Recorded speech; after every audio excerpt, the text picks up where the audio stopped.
Hey, so this is another rambly video. I know I haven't made one in a while, and because I have stuff I want to do with this shelf behind me, I figured I would just talk to you while I try to get the shelf reorganized, because I can't find anything. The cat treats are in with the people treats, and it's just kind of a mess. So anyway, that's what I'm going to do while I'm just rambling, and you'll probably hear the cat too, because she's been a pain today. Yes, you have.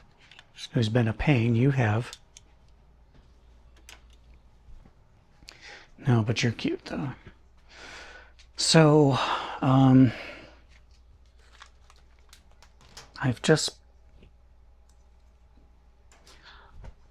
been trying to reflect on what to do anymore with any of this, with any of the videos. I just don't know what to talk about. Feels like everything's been said. Doesn't feel like there's anything new out there. Everyone's already said everything that needs to be said.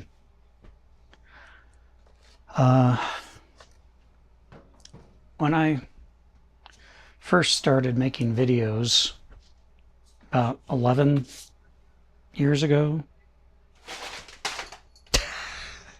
she's Grace. Our cat is Grace incarnate. Hi. So yeah, when I first started making videos about 10, 12 years ago, I think 12 years ago, it was all tech stuff, because I love gadgets. I've always loved gadgets. When I was a kid, I wanted my dad to make me a lightsaber, and to make me a droid. I wanted to have my own R2 droid, style droid. And yeah, I've just always been about gadgets. So I figured, yeah, that's what I would do. I would make videos about tech. And that was kind of fun for a while. And then for a brief period of time, I even didn't really, it wasn't a job, but it's kind of a job. It's weird. I was doing some live streaming here locally in Reno with a local business, and that's all they did was just live stream, really. And as part of their live stream for a morning show that we had called Wake Up Call, I would do a technology section, and I'd basically just report on tech things, which I love doing. Just kind of covering current events in tech. And back when I started doing this around 2011, it felt like it felt new to me anyway. I wasn't seeing a lot of stuff online like that. But I enjoy doing it so much that I decided to just do my own thing and make standalone videos rather than just as part of the live stream for the morning show. And that's what I really, really enjoyed. I found out. I was just making videos on my Samsung Note 5, I think it was. Yeah, I was just using the phone to make videos. And that was neat. And it was a lot of fun. I was learning how to edit. I had this Dell XPS that was red. I loved it because it was red. It was a really crappy laptop to edit videos on. Tried a bunch of different types of software, and it just wasn't powerful enough to really do much with any of them. I remember it would overheat every time I went to edit a video, so I'd have to take breaks. Take breaks for like half an hour, let it cool down so I could open it back up and finish editing the video. And it was such a mess. And then I went into Best Buy and played with an iPad. This was like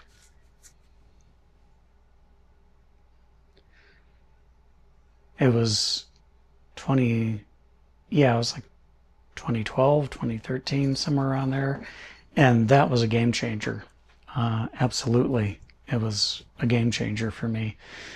That thing could edit 4K video off my phone after I figured out how to get it off my Samsung phone and onto the iPad to edit.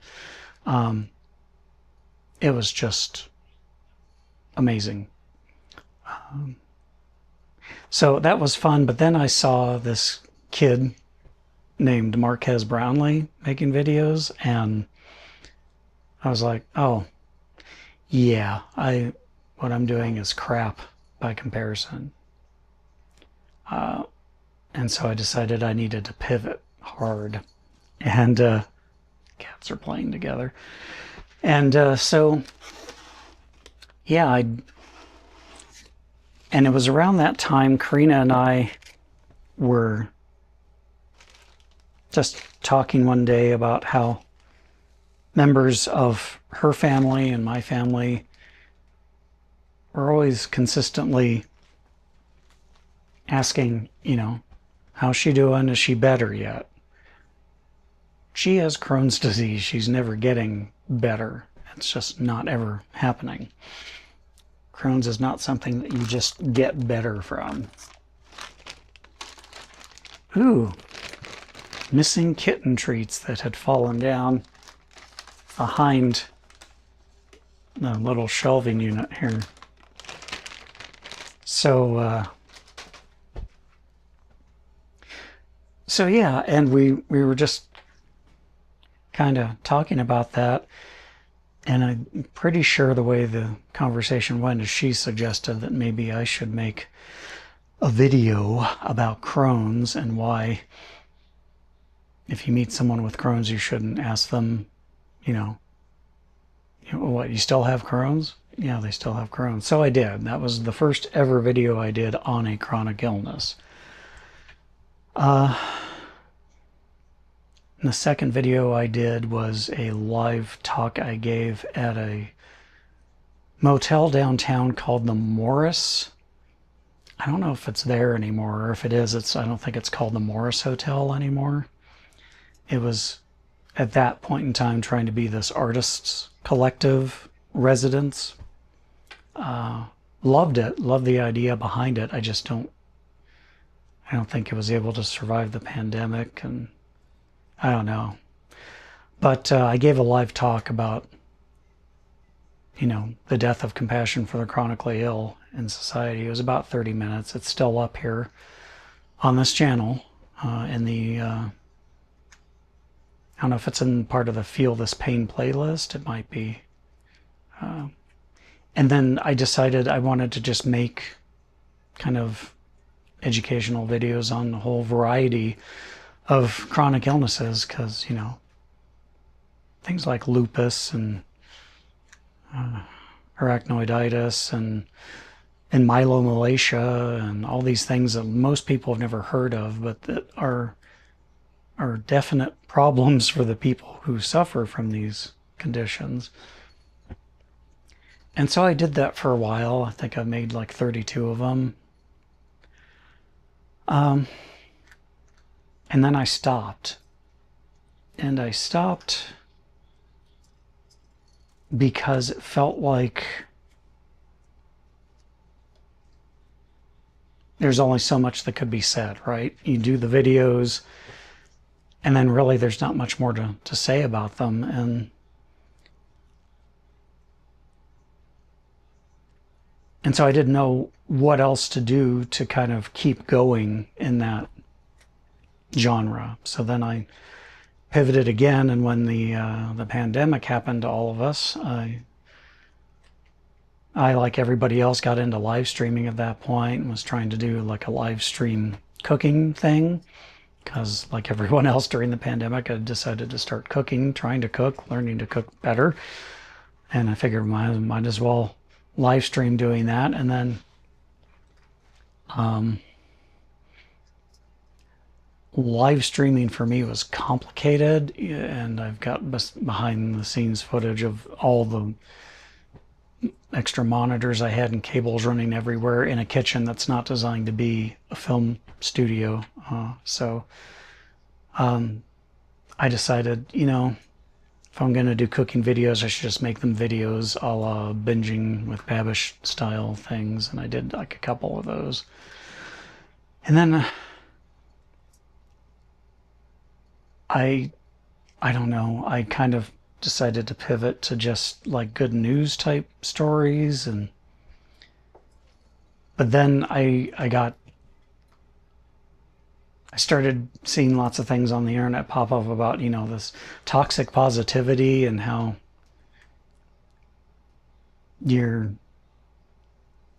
if you're just pushing all these happy, you know, good news stories, then you're part of the problem, because rather than highlighting stories of how people came together and raised money for someone to get a cancer treatment, we should just be pissed off that that's even a thing that has to happen in society. And they're right when they say that. It's completely stupid that people have to scrape and save and beg and plead to get money to cover what should just be a human right, which is healthcare and not dying from curable diseases or conditions or whatever. And so then I stopped doing good news stories because then I felt like I was just being part of the problem. And so yeah, I just that's kind of where I've been for a few years now, just not knowing what to do. And part of it might be a little bit of a sunk cost fallacy, because I've invested a not insignificant amount of money in video stuff, video equipment, and so I don't want that to go to waste. But every time I think of recording a video, I never know, don't know what to talk about. I feel like there's nothing new to talk about. And it just depresses me. I just get really down.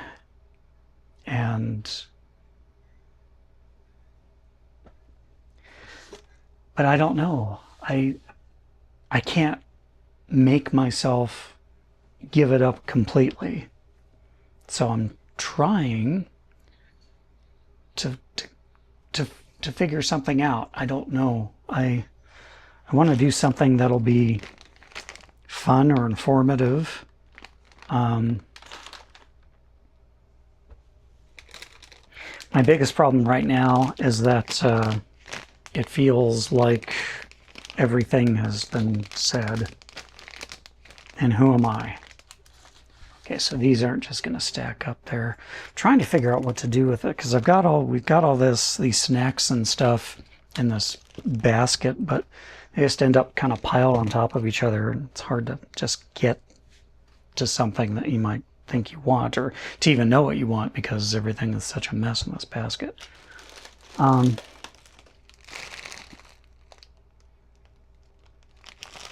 Yeah, so I don't know. I feel like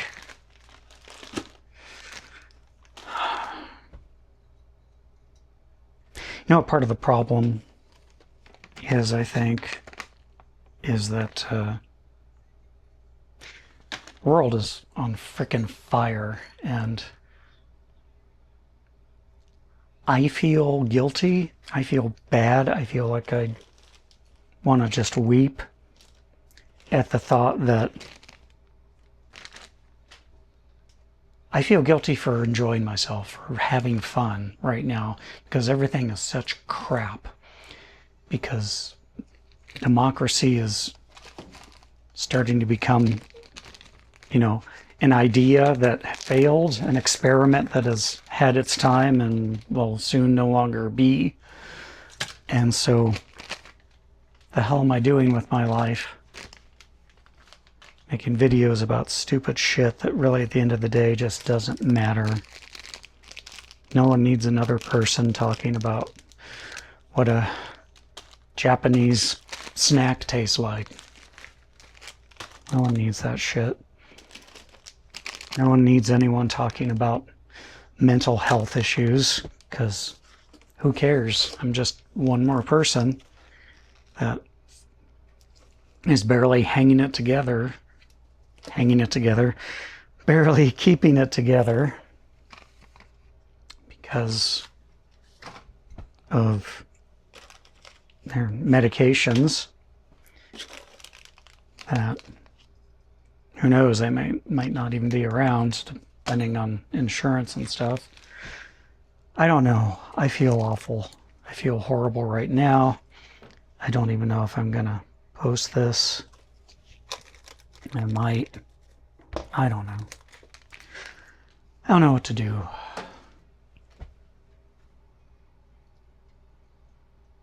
I don't know what to do in life.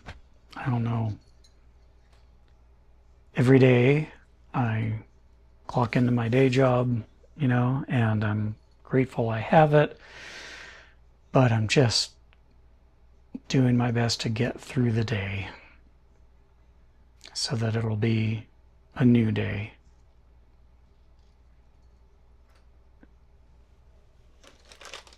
And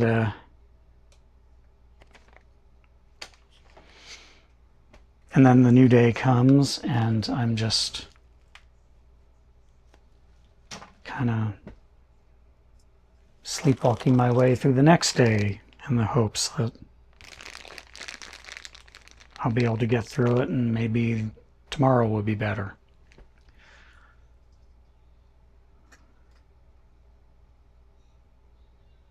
I don't even know if I clearly know who I am anymore.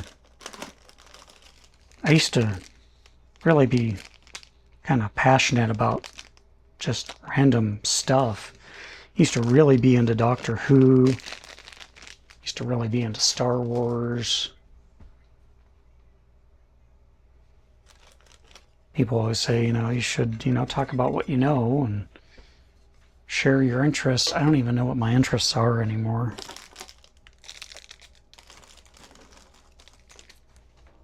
I don't know if I have any interests.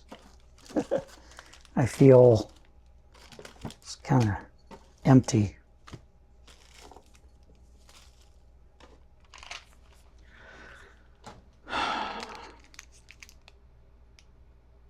God, I hate this.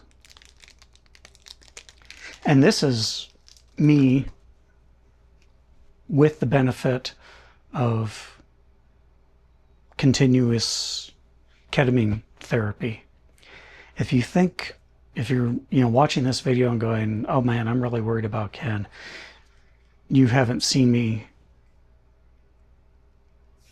without the ketamine. And that was a time when not a lot of people, when a couple of close friends who knew what was going on were exceptionally worried that I was not going to be around anymore. The ketamine is the only reason I can stand here and articulate the fact that I'm sad and feeling rather hopeless, because without the ketamine, I wouldn't be talking about any of that. I would just be sobbing on the couch and then taking medication to knock me out so that I could be unconscious. That was the only way I could deal with being alive, was to be unconscious, because to be awake was to be in gut-wrenching, horrible pain that I couldn't deal with.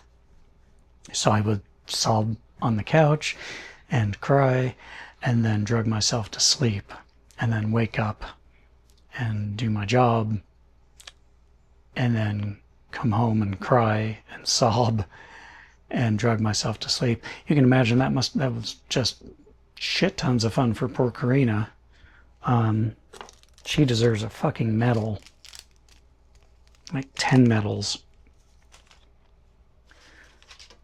for putting up with that, for loving me enough to stick around through that.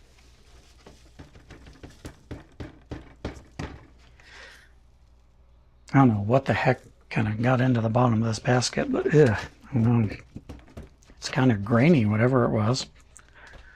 Okay, so got everything out of the basket. Now, maybe I can put it back in some semblance where it's easy to find stuff. What, baby? No. There's food's right there. You got fresh water in your bowl. I can't play with you right now. I can't. Hi.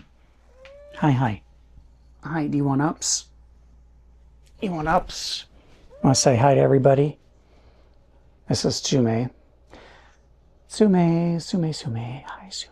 Hi. Hi, Sume.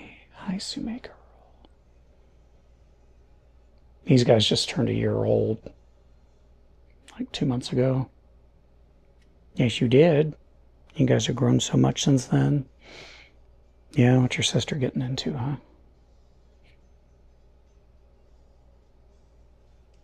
Yeah, I don't know where she is either. There's nothing on the ceiling for you. There you go.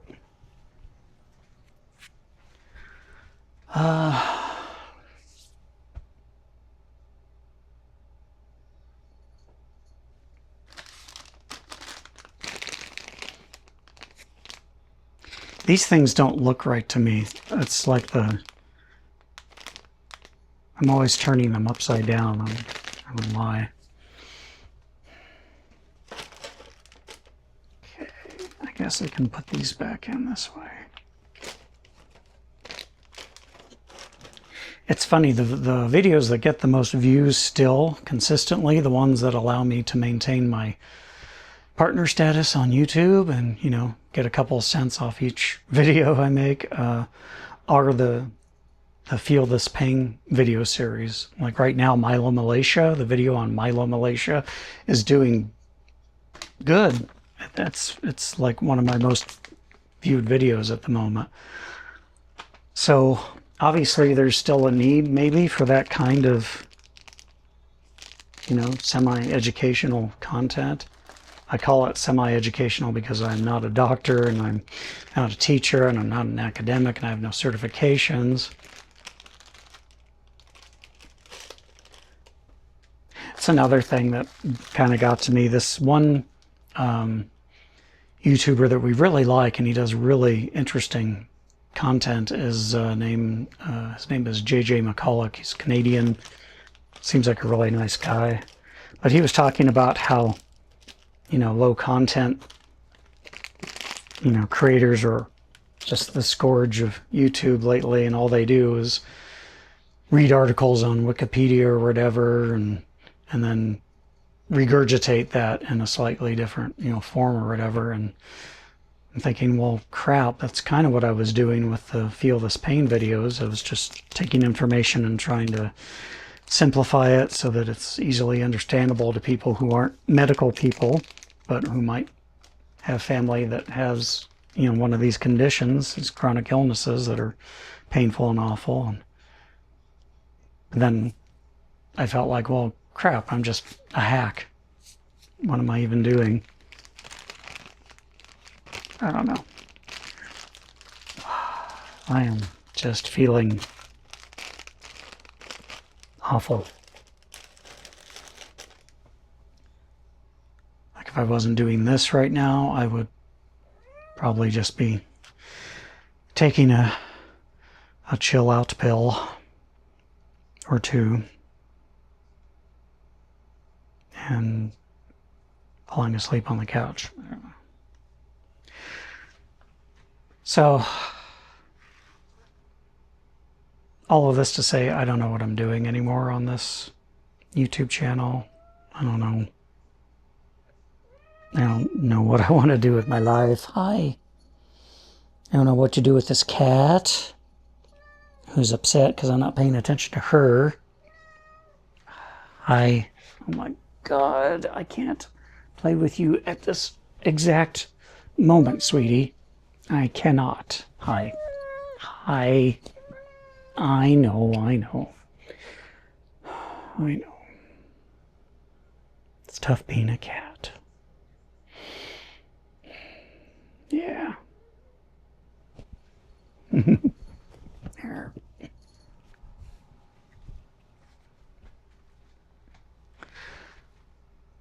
Oh. And then health challenges, you know. 2025 has been bad for my migraines, and then this was the year that after so long, so very, very long, my cluster headaches came back. So now I am in the process of filling out paperwork for intermittent FMLA.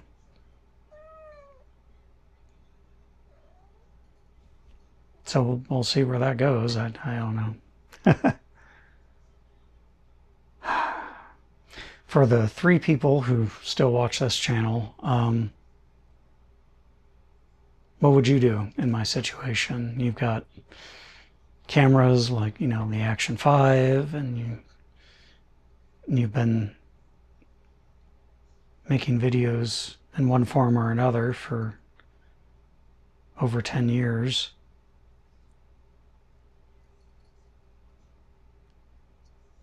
Would you just chuck it all and say, no, I guess that was fun, and just give up? Or I don't know. What do you want from a YouTube channel? What are you looking for? What do you wish you saw more of on the YouTube platform? Let me know.